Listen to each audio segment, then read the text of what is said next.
예, 여러분 오늘 말씀은 질문이 하나 있습니다. 질문과 함께 시작할 텐데요.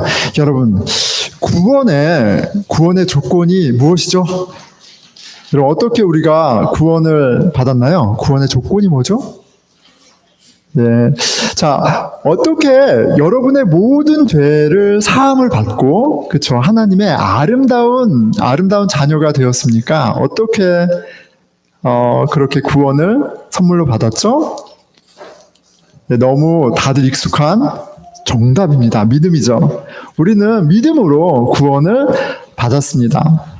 히브리서 11장 6절에 믿음이 없이는 하나님을 기쁘시게 하지 못하나니, 예, 달리 말하면 믿음으로만 하나님을 기쁘시게 할 수 있다는 말이죠.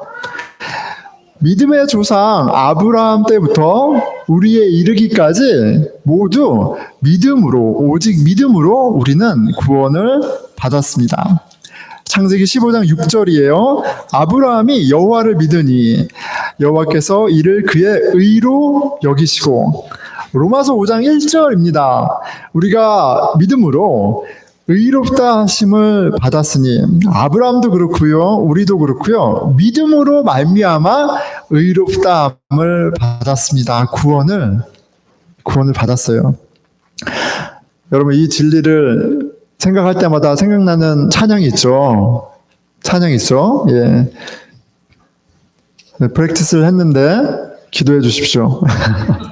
돈으로도 못 가요, 하나님 나라. 그렇죠? 돈으로도 못 가요, 하나님 나라.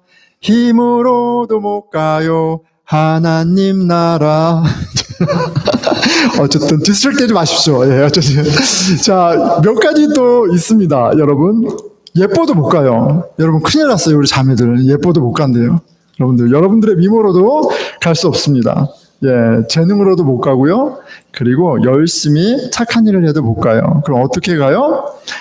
거듭나면 가는 나라, 하나님 나라. 믿음으로 가는 나라, 하나님 나라. 감사합니다. 예. 됐습니다. 예. 믿음으로 가는 나라예요. 믿음으로. 예. 믿음으로만 하나님 나라 가고요. 믿음으로만 구원을 받습니다. 자, 이제 또 한 가지 질문을 하겠습니다. 여러분은 믿음이 있으십니까? 믿음이 있으세요? 여러분의 믿음은 충분합니까?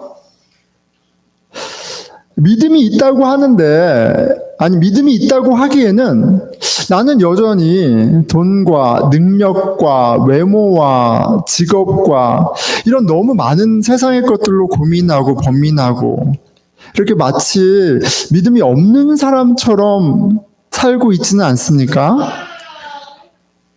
내가 믿는다면, 내가 예수 그리스도를 통해서 하나님의 자녀가 되었다는 걸 믿는다면 내가 이렇게 살 수 없는데 라는 그런 현타가 오는 때가 있지 않습니까? 자, 오늘 말씀을 통해서요, 구원받기에 충분한 하나님을 기쁘시게 하는 믿음이 무엇인지 좀 알아가는, 답을 얻는 은혜를 좀 기대합니다. 에스라는 제사장이고 율법학자죠. 예, 대단한 분이에요. 하나님의 선한 손이 일하시는 것을 보았습니다. 그 선한 손이 그들을 인도해서 에스라를 통해서 바벨론에 머물던 이스라엘 백성을 이끌고 예루살렘으로 큰 여정을 안전하게 잘 마칩니다.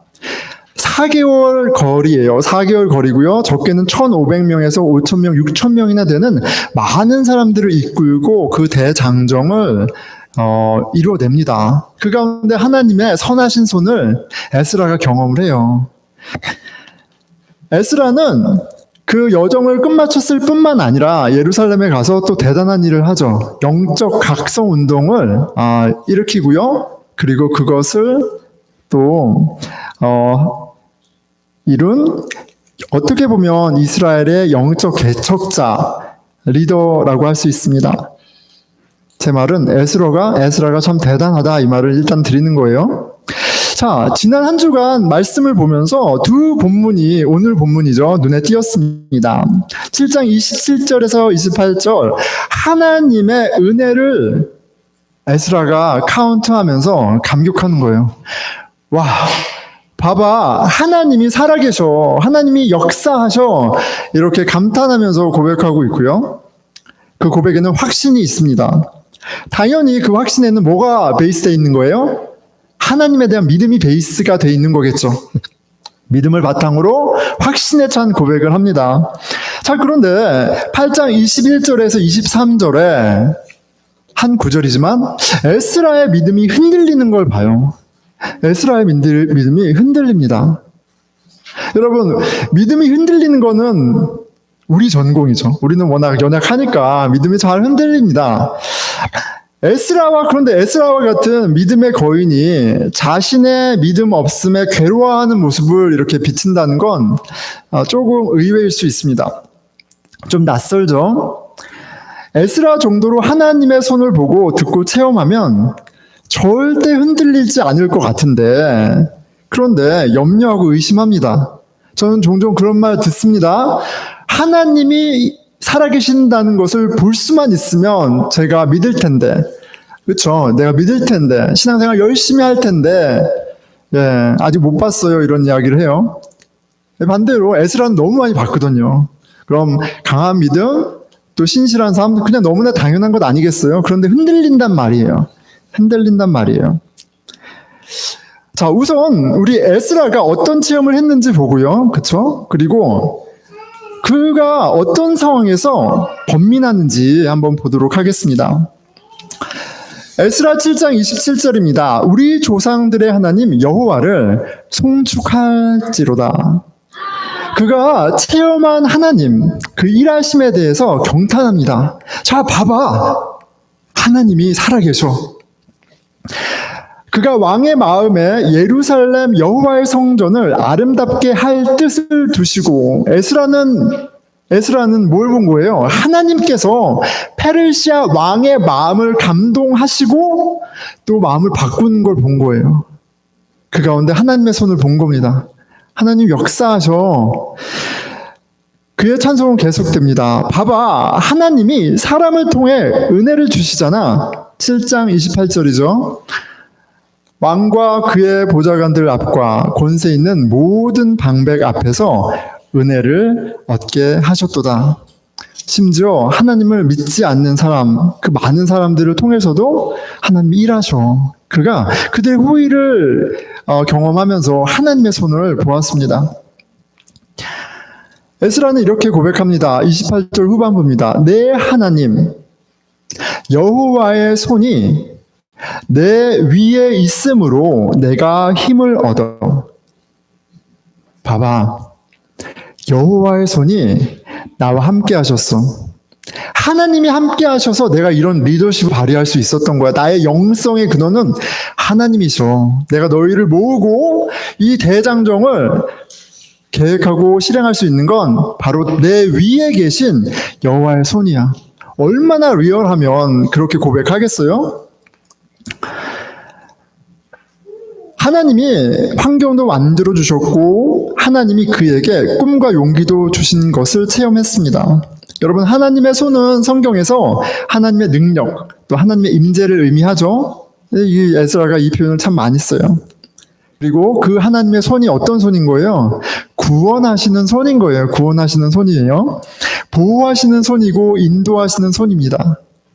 출애굽할 때 이스라엘 백성을 이집트에서 구원하실 때 어떻게 표현해요? 하나님의 손이 그들을 건지셨다라고 얘기합니다. 다윗을 하나님의 손이 지켜주신 거예요. 그리고 바벨론에 있는 이스라엘 백성들을 누가 예루살렘으로 다시 돌아오게 하셨어요? 하나님의 그 손이 하셨습니다. 그리고 바로 그 하나님의 손이 바로 십자가 위에 우리의 구원을 위해 못 박히신 하나님의 손이기도 해요. 하나님의 손이 우리의 구원을 이루시는 하나님의 역사입니다. 자, 이걸 보면요, 어떻게 하나님을 송축하지 않을 수 있겠어요? 우리도 그 구원을 맛보면서 송축하게 되는 거잖아요. 에스라가 여호와를 송축할 수 있었던 것은 그의 고백처럼 여호와의 손을 그 함께하심을 풍성히 체험했기 때문입니다. 당연히 선하심을 믿었기 때문에 그래요. 자, 그런데 다른 본문에서 에스라가 흔들립니다. 그쵸? 8장 21절과 23절은 에스라만이 아니라 모든 이들로 하여금 금식하며 하나님께 간절히 기도했다라고 얘기합니다. 예, 21절과 23절이에요. 왜냐하면 22절에 상황이 있었어요. 시츄에이션이 있었어요. 그게 뭐냐면 이런 거죠. 우리가 전에 왕에게 아뢰기를 우리 하나님의 손은 자기를 찾는 모든 자에게 선을 베푸시고, 그렇죠. 에스라가 경험한 하나님입니다. 하나님 보호하시고 지켜주시고 이루시죠. 그렇게 왕에게 얘기했대요. 자, 길에서 적군을 막고 우리를 도울 보병과 마병을 왕에게 구하기를 부끄러워하였습니다. 왜 금식하고 간절히 기도하고 있어요? 그에게 염려하는 게 있었기 때문에 그래요. 그에게 염려하고 근심하는 게 있었어요. 이제 4개월에 걸쳐서 5,000명, 6,000명과 함께 이 대장정을 가야 하는데 어떤 적이 어떻게 나타날지 모르는 거예요. 여러분, 리더라면 그 부분을 헤아리고 준비를 해야겠죠. 그런데 그에게 현실적인 대안이 분명히 있었습니다. 뭐예요? 왕한테 부탁하면 돼요. 왕에게 군사를 좀 붙여서 우리를 보호해달라고 그러면 돼요. 그런데 에스라가 그것이 부끄럽다라고 얘기해요. 내가 하나님이 선하시고 하나님의 손이 일한다고 얘기했는데 이런 방법을 생각해? 이걸 요구해? 너무 차마 부끄러워. 부끄러워서 할 수 없는 거야. 그렇게 이야기를 하는 거죠. 여러분, 현실적인 어려움 가운데 하나님의 손이 아니라 왕의 도움을 생각하는 자신이 부끄럽다고 고백합니다. 에스라의 믿음이 흔들렸습니다. 우리에게는 하나님을 신뢰한다고 하면서도 동시에 세상의 안전과 그리고 보장을 원하는, 엄밀히 말하면 모순된 마음이 있습니다. 왜냐하면 우리의 믿음이 불완전해요. 우리의 믿음이 연약하기 때문에 그렇죠. 하지만 오늘 말씀을 통해서 여러분 꼭 알기를 원하는 것은, 이 믿음이라는 것은 확신이 아니라, 우리 어떤 확고한 마음, 확신이 아니라 두려움과 떨림 속에서 자라나는 그런 꽃과 같습니다. 그런 과정을 거쳐서 열매 맺는 것과 같아요. 하나님의 손이 우리 마음 가운데 믿음을 심으시고요. 그리고 하나님의 손이 우리의 마음 가운데 믿음이 자라나도록 돌보시는 그런 여정과 과정이 있습니다. 그 과정을 잘 보여주는 이야기가 바로 아브라함의 이야기가 될 것 같아요. 여러분, 아브라함은 몇 세에 하나님께 부르심을 받았죠? 몇 살이죠? 몇 살이죠? 예. 또 이렇게 막상 물어보면 그렇잖아요. 그렇죠? 75세입니다. 75세죠. 75세예요. 75예요. 여러분, 75세면 어떤 나이예요? 우리한테는 은퇴하고, 벌써 은퇴하고도 10년이 지난 시간이 될 수 있겠죠. 이미 다 안정적이고 모든 것이 다 이제 어떻게 보면 마무리해야 되는 그 시점에 하나님의 부르심을 받고 거기에 응답했다는 사실에 우리는 아브라함의 이런 선택 순종에 많은 크레딧을 줍니다. 창세기 12장에 그의 순종은 그래서 믿음의 본으로 많이 우리가 인용되는 것을 들어왔습니다. 그런데 제가 이렇게 가만히 자세히 보면 이런 부분도 있어요.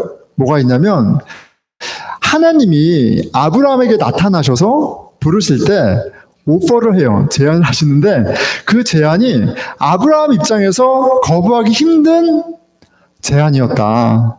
그냥 무턱대고 순종이 아니라 하나님의 제안이, 오퍼가 굉장히 매력적인 오퍼였다라는 거를 좀 알 수 있습니다. 아브라함이 75세 동안 갖지 못했던 게 있어요. 아브라함이 75세 동안 갖지 못했던 건 바로 아들이었어요. 아들이 없었습니다. 여러분, 당시 시대 문화에서 아들이 없다는 것은 당시 문화예요. 그렇죠? 실패한 인생이에요. 하나님에게 저주받은 인생입니다. 루저입니다. 루저. 자, 그런데 하나님이 나타나셔서 전혀 예상하지 못했는데 지금 어떤 오퍼를 하시는 거예요? 내가 너로 큰 민족이 되게 할 거야. 놀라운 제안을 하시는 거예요. 하나님의 약속은 아브라함 입장에서 만약에 아들을 간절히 원했다면 더더군다나 거부하기 힘든 굉장히 매력적인 제안이었을 겁니다. 모든 것을 걸고 움직일 만한 그런 제안이었어요. 어떤 순수한 믿음이라기보다는. 자, 그런데 우리도 좀 그렇지 않습니까? 우리 처음 하나님 만날 때, 하나님을 통해 무언가 내가 원하는 어떤 것을 해결하고자 하는 그런 소원 가운데 찾고 만나고 그런 일이 시작되지 않습니까? 아브라함도 비슷했던 것 같습니다. 자, 아브라함의 오퍼를 우리가 받았다고 한번 생각해 보세요. 여러분, 거기가 아프리카여도, 오지여도, 여러분, 갈 마음이 생기지 않겠어요? 제가 그 창세기 12장 1절과 3절을 읽을 테니까 하나님이 나한테 이 오퍼를 한다고 한번 생각해 보세요. 여호와께서 아브라함에게 이르시되 너는 너의 고향과 친척, 아버지의 집을 떠나 내가 너에게 보여줄 땅으로 가라. 내가 너로 큰 민족을 이루고 내게 복을 주어 내 이름을 창대하게 하리니 너는 복이 될지라. 너를 축복하는 자에게는 내가 복을 내리고 너를 저주하는 자에게는 내가 저주하리니 땅의 모든 족속이 너로 말미암아 복을 얻을 것이라 하신지라. 어떠세요, 여러분? 여러분이 아브라함이라면 이 오퍼를 받으시겠어요? 받지 않으시겠어요? 자, 아브라함은 받았습니다. 그리고 가나안 땅을 나아갔어요. 나아가서 신앙의 믿음의 어떤 롤 모델답게 가서 제사를 드립니다. 예배를 먼저 드리죠. 예배를 드립니다. 자, 그런데 같은 12장이에요. 곧 시간이 흐르자 그가 그의 믿음과는 어울리지 않는 선택을 하기 시작합니다. 9절이죠. 12장 9절입니다. 점점 남방으로 옮겨갔더니 하나님이 보여주신 그 땅에 그냥 머물러 있지 않고 약속의 땅에 머물러 있지 않고 점점 남방으로 옮겨갑니다. 그리고 이어지는 10절에는 그 이유에 대해서 이렇게 설명합니다. 그 땅에 기근이 들었으므로 아브라함이 애굽에 거류하려고 그리로 내려갔으니 이는 그 땅에 기근이 심하였음이라. 시츄에이션이 있는 거죠. 이 10절에 두 번 반복되는 말씀이 있습니다. 그 땅에 기근이 들었으므로 그 땅에 기근이 심하였음이라. 약속의 땅에 갔는데 하나님께 순종해서 갔는데 거기서 기다렸던 게 뭐예요? 기근이에요. 기근. 아니, 하나님이 나를 이렇게 책임지셔야 되는데 하나님이 책임을 져주시는 게 아니라 전혀 예상하지 못했던 상황이 벌어지는 겁니다. 미루어 짐작건데 아브라함은 양떼를 모는 사람이었을 거예요. 양이 생계 유지 수단이었을 겁니다. 양과 염소와 이런 목축을 하는데 어떤 일이 있는 거예요? 풀이 마르는 거예요. 풀이 마릅니다. 풀을 먹여야지 이 업을 할 수 있는데 풀이 없어요. 풀이 있는 곳으로 자연스럽게 이동할 수밖에 없죠. 그래서 점점 내려옵니다. 상황에 떠밀려 내려가고 있어요. 자, 그런데 아브라함이 믿음의 사람이었다면, 온전한 믿음의 사람이었다면 아무리 환경이 나빠져도 여러분 어떻게 해야 돼요? 버텨야죠. 버텨야 되는 겁니다. 믿음의 사람이면. 양들이 굶어 죽어도 싹 다 말라도 끝까지 버텨야죠. 하나님이 살아계신데, 하나님이 약속하셨는데. 근데 아브라함이 그렇게 못합니다. 제가 아브라함을 비하하려는 게 아니라, 여러분, 우리가 믿음이 있죠? 예, 신앙이 있어도 상황이 어려워지면, 고난이 심해지면 버틸 재간이 그렇게 많지 않습니다. 우리가 그냥 살만하고 내 삶이 경영이 되니까 믿음이 있다고, 믿음이 좀 괜찮은 거라고 착각할 때가 굉장히 많아요. 그런데 무언가 위기가 닥쳤을 때 그때서야 진짜 믿음이 드러나는 거예요. 저는 고등학교 때, 대학교 1학년 때까지만 해도 제가 세상에서 가장 의로운 사람이라고 생각했어요. 가장 선한 사람이라고 생각했어요. 저는 정의를 위해서라면 진짜 몸을 불사를 거라는 그런 착각을 하고 있었어요. 진짜입니다.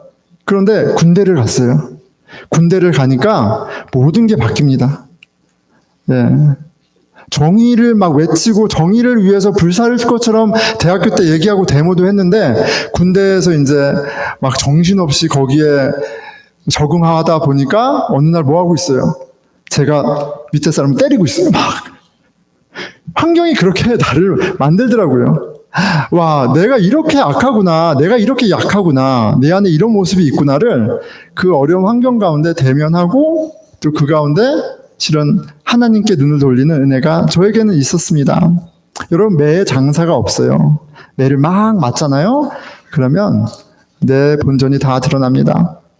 아무리 제사를 드리고 기도를 하고 금식을 해도 하나님이 꿈쩍하지 않아.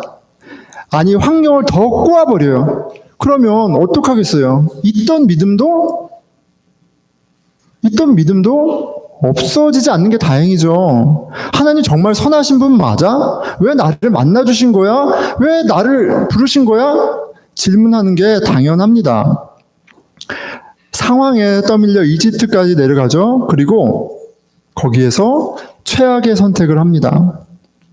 자기 목숨을 부지하기 위해 아내를 누이라 속이고 이집트 왕이 아내를 달라고 하니까 아내를 주죠. 그리고 이집트 왕은 깜빡 속아요. 고맙다고 아브라함에게 선물까지 줍니다. 많이도 줘요. 양과 소와 노비와 암수, 나귀와 낙타 선물까지 받습니다. 여러분, 이 위기 가운데, 위기가 한 번으로 안 끝나잖아요. 기근, 그 다음엔 이집트, 그 다음엔 이런 상황. 아브라함의 민낯이 폭로가 됩니다. 아내와의 언약을 지켜야 될 거 아니에요. 그런데 포기합니다. 아내와의 언약을 파기했을 뿐 아니라 아내와의 관계만이 아니에요. 하나님이 큰 민족을 주겠다고 약속하셨으면 사라를 통해서 주시는 거잖아요. 근데 그 사라를 팔아버렸어요. 하나님과의 언약도 버린 겁니다. 하나님의 이 언약을 버린 거예요. 이집트 왕을 속이고 아내를 팔아서 한몫 챙기는 아브라함이, 여러분, 창세기 12장의 이 상황 가운데 아브라함이 믿음의 사람입니까? 너무 어렵지 않아요. 이거는 믿음의 사람이라고 보기에는 굉장히 어려운 점이 많습니다. 믿음이 없을 뿐만 아니라, 아니, 이거는 신앙이 있고 없고의 문제가 아니잖아. 어떻게 이렇게 신의를 저버려? 평균 이하 아니야? 하나님의 손이 역사하세요. 그러면 이렇게 믿음을 저버린, 배신한 아브라함을 어떻게 해야 돼요, 하나님이? 하나님이 때려도 할 말이 없을 텐데, 하나님은 누구를 때리세요? 바로를 때리세요. 바로가 맞습니다. 그리고 바로가 깜짝 놀라서 사라를 돌려보내고, 그리고 아브라함을 돌려보냅니다. 자, 여러분, 이 이야기, 왜 성경은 굳이 아브라함에게 있어서는, 그쵸, 너무나 부끄러운, 수치스러운 이야기예요, 이거는. 믿음의 조상이라고 보기에는 너무 어울리지 않는 너무 수치스러운 이야기인데 이 이야기를 기록하고 있는 것일까요? 여러분, 스가랴도 지금 너무 신실하잖아요. 믿음의 고백, 하나님을 찬송하리로다, 하나님의 소원 막 얘기했는데 왜 굳이 그 흠이 될 만한 그런 모습을 기록하고 있는 것일까요? 분명한 것은 여러분, 성경은 위인전이 아니에요. 위인전이 아닙니다. 성경은 무능하고 무력한 죄인의 모습을 폭로하고 하나님의 압도적인 신실하심과 선하심을 쫙 조명하는 책이에요. 하나님은 아브라함과 언약을 맺으셨고 아브라함의 믿음의 실력과 상관없이 신실하게 그 약속을 지키십니다. 그래서 아브라함이 맞은 게 아니라 바로가 맞은 거예요. 하나님이 신실하게 약속을 지키시는 연장선상에 있었습니다. 자, 아브라함은 여러분 몇 살에 이삭을 얻습니까? 75살에 약속을 받고 몇 살에 이삭을 받죠? 하나님한테? 예, 100살입니다. 100살. 예, 100세예요. 100세에 이삭을 받습니다. 자, 여러분, 하나님이 우리한테 어떤 약속을 하시는데 25년이 걸린다라고 생각해 보세요. 암담하지 않습니까? 근데 어쨌든 25년 후에 시간이 돼서 하나님의 때가 돼서 아이를 주셨어요. 자, 그런데 21장에 이삭을 얻는데 20장에 또 한 가지 기가 막힌 사건이 기록되어 있습니다. 자, 그러니까 12장과 20장은 아브라함의 25년 일대기인 거예요. 그리고 이것이 채워지고 나서 21장에 바로 이삭을 약속의 증거인 이삭을 주시는 거예요. 자, 근데 그 20장에 어떤 모습이 소개가 되냐면 아브라함이 다시 한번 아내를 누이로 속이는 일이 있습니다. 똑같은 일이 반복이 돼요. 아비멜렉이라는 왕에게 아내를 넘기는 일이 벌어져요. 여러분, 아브라함은 25년 동안 믿음이 자란 걸까요? 아니면 자라지 않은 걸까요? 왜 하나님은 이삭을 주는 그 타이밍에 다시 한번 아브라함의 민낯을 이렇게 폭로하는 걸까요? 아니, 아브라함은 어떤 마음이었을까요? 아니, 정상적인 사람이고 남자라면 어쩔 수 없는 상황 가운데 아내를 그렇게 속이고 팔고 이런 일이 있었으면 얼마나 수치스러운 일이에요. 아마 평생 잊지 못할 것 같아요. 그런데 하나님이 구원하셨단 말이에요. 바로를 때리고 지켜주셨어요. 그리고 25년 동안 지켜주셨어요. 그런데 다시 위기가 찾아오자 아브라함은 똑같은 일을 합니다. 그런데 성경은 똑같은 단어를 두 번 사용하거나 똑같은 사건을 두 번 배열하면서 컨펌해요. 아브라함의 믿음이 어떤 수준인지를 컨펌해주고 있습니다. 그렇게 대단한 믿음이 아니었어요. 그가 순종하고 대단한 믿음을 엑서사이즈해서 이삭을 주는 것이 아니라 하나님은 하나님의 신실하심 그 이유로 약속을 지키시는 그 이유로 이삭을 주신 것을 우리가 확인할 수가 있습니다.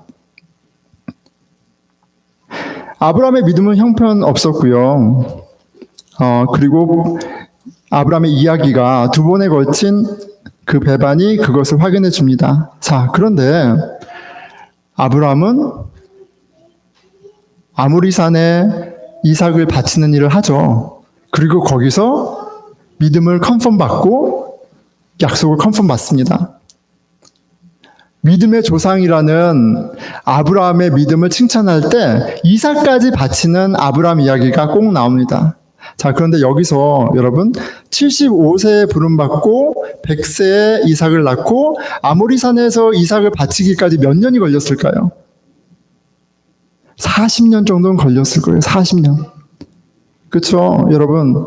그러면 믿음을 시작하셔서 하나님이 아브라함의 믿음을 온전하게 하는데 몇 년이 걸린 거예요? 40년이 걸린 거예요.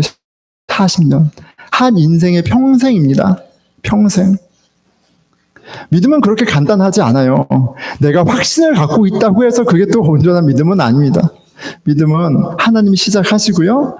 그리고 자라나게 하시는 그런 여정, 과정이 있어요. 그 가운데 우리는 어떻게 해요? 우리는 쉼 없이 흔들립니다. 우리는 쉼 없이 흔들려요. 아브라함의 믿음은 환경 속에 계속 흔들렸지만 하나님의 손이 붙드셨습니다. 그러니까 우리가 땅이 좋아서 우리 마음이 아주 좋은 밭이어서 믿음이 들어오고 막 자라는 것이 아니라 우리의 마음은, 땅은 엉망이에요. 예. 뭐를 심을 수 있는 마음이 아니에요. 그런데 누가 부지런한 거예요? 농부이신 하나님이 부지런하신 거예요. 농부의 수고로 거친 땅에 꽃이 피는 겁니다. 위험한 환경 속에 에스라의 믿음이 흔들렸고요. 에스라도 아브라함도 사실 우리와 똑같은 사람입니다. 우리보다 더 나은 사람이 아니에요. 우리도 복음을 기억하며 여러분 일상을 보자면 믿음 없는 사람처럼 생각하고 말할 때가, 행동할 때가 너무 많지 않습니까? 저만 그런가요? 예. 자, 그런데 그래서 언제부터인가 믿음은 교회에서나 순모임 할 때 얘기하는 거고, 그리고 세상에서는 그냥 살아갑니다. 그냥 세상을 따라 살아갑니다. 돈과 명예와 외모와 직장은 이 나를 구원해 주는 것처럼 생각하고 말하고 그냥 행동하며 살아갑니다.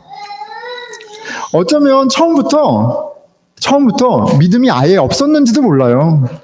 만약에 정말 믿음이 있다면 적어도 에스라처럼 부끄러워하고 괴로워해야 하는데 너무 부끄러움이 없는 모습을 봅니다.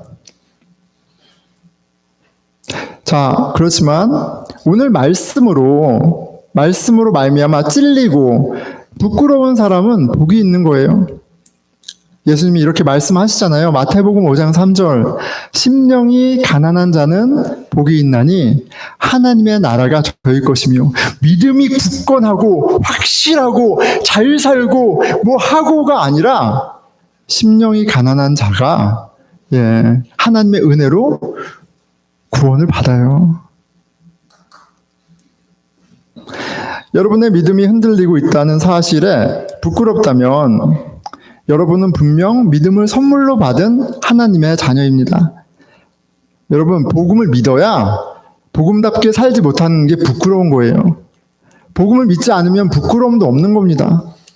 복음을 믿지 않으면, 하나님을 믿지 않으면 하나님의 은혜에 합당한 삶을 살지 않는 것이 얼마나 부끄러운지 어떻게 알겠어요? 자, 그리고 더군다나 누가 우리의 믿음을 막 흔들어요? 누가 흔드는 거예요 도대체? 그냥 나의 연약함 때문인가요?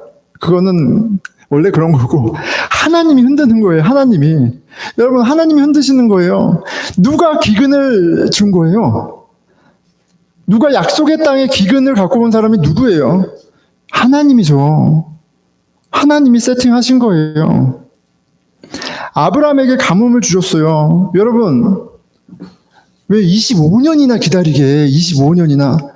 하나님 그렇게 하셨잖아요. 누가 25년을 버팁니까? 누가 40년을 버팁니까? 하나님이 이삭을 번제물로 바치라고 테스트하십니다. 에스라도 그렇죠. 여러분, 왕의 마음을 바꾸셔서 예루살렘 성전을 짓게 하셨잖아요. 그러면 조금만 더 조금만 더 쓰셔가지고 왕의 마음, 왕에게 아이디어를 주셔서 왕이 자발적으로 내 군대를 보낼게라고 하면 되잖아요. 그것도 할 수 있는 거예요, 하나님이. 그런데 하나님 그렇게 하지 않으세요. 그래서 난감한 상황이 되게 하시고 염려, 근심 가운데 밀어 넣으시고 기도하게 하세요. 하나님은 상황을 통해 우리의 믿음을 흔드셔요. 그래서 우리의 믿음을 자라나게 하십니다. 왜 굳이 이렇게까지 하세요?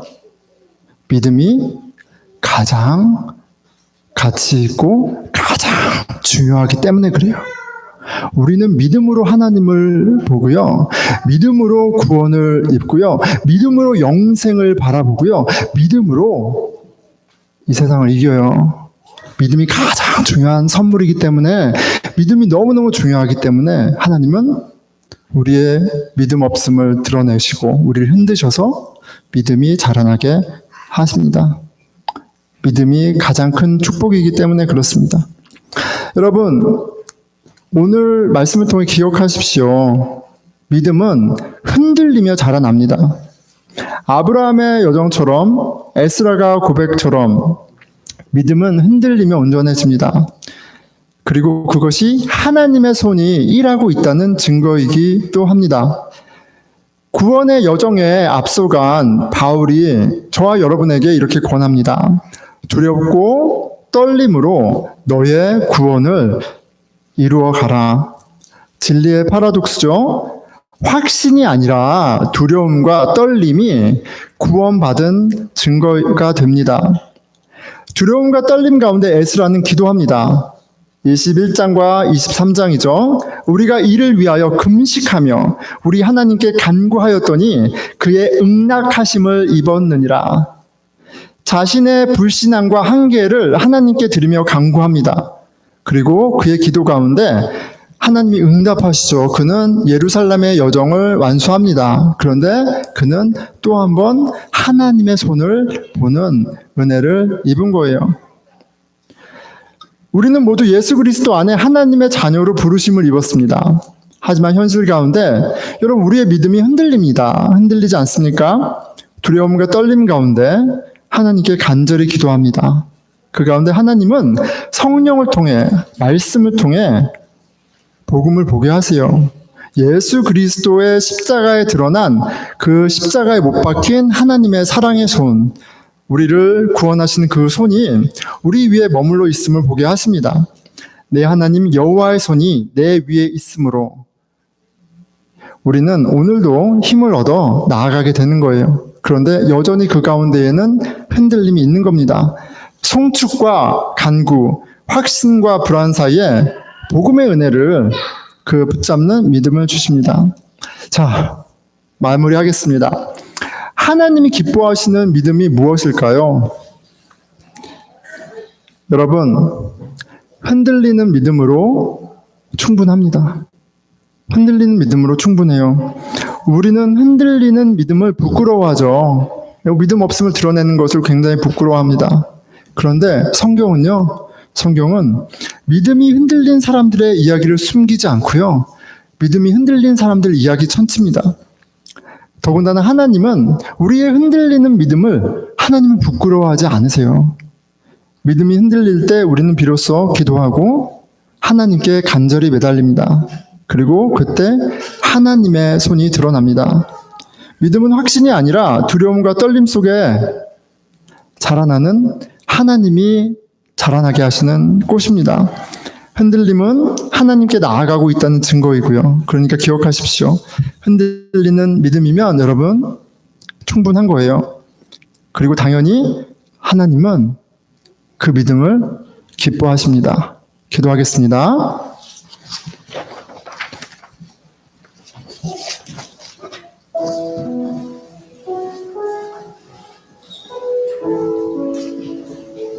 아브라함의 믿음이 이러했다면 현실 앞에 무너지는 그런 연약한 믿음이었다면 여러분, 우리에게 큰 위로가 됩니다. 우리는 믿음이 없죠. 우리가 어떻게 믿음이 있다고 얘기를 할 수 있겠어요? 성령 안에 의와 희락과 평강, 하나님 자녀에게 주셨다고 하지만 우리 안에 그 기쁨이 있습니까? 우리 안에 그 하나님 나라의 평안이 어디에 있습니까? 우리 안에 하나님 자녀라는 아이덴티티, 그 당당함이 도대체 어디에 있습니까? 복음에 비추어 봤을 때 참 부끄러운 믿음입니다. 그런데 하나님 괜찮다고 하세요. 내가 믿음을 준다고 하세요. 내가 너희의 믿음을 온전하게 한다고 하십니다. 흔들리는 믿음이어도 여러분 괜찮아요. 그 흔들리는 믿음을 안고 주님께 나아가는 그런 선택이 필요합니다. 그런 격려가 필요해요. 우리 같이 각자 하나님께 나아가는 기도를 드렸으면 좋겠습니다. 우리 기도하겠습니다. 예, 하나님 아버지, 제가 목사라고 하기에는 참 부끄러운 것이 많습니다. 하나님, 제가 하나님의 아들이라고 하기에는 너무 부끄러운 게 많습니다. 하나님이 당신의 아들 예수 그리스도를 통해서 나를 위해서 십자가에서 피 흘리시고 나를 위해서 그렇게 사랑을 쏟아 부으셨음에도 불구하고 아버지 주님, 그것을 믿는다고 말함에도 불구하고 제 삶 가운데 원망과 염려와 근심과 아버지 흔들림이 너무 많습니다. 저를 불쌍히 여겨주십시오. 저의 믿음 없음을 불쌍히 여겨주십시오. 주님, 저의 믿음 없음을 불쌍히 여겨주시고 이런 저를 위해 오신 예수 그리스도, 이런 연약한 악한 나를 위해서 십자가에 못 박혀 죽으신, 그렇게 나를 구원하신 그 예수 그리스도의 손을, 그 구원의 손을 보게 하여 주시옵소서. 주 하나님 아버지,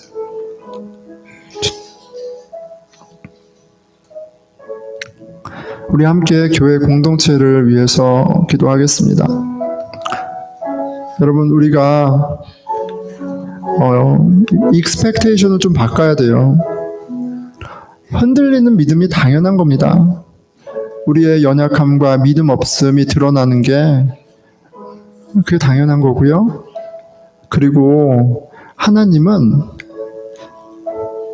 우리의 그 연약함과 우리의 흔들림으로 나아오기를 원하세요.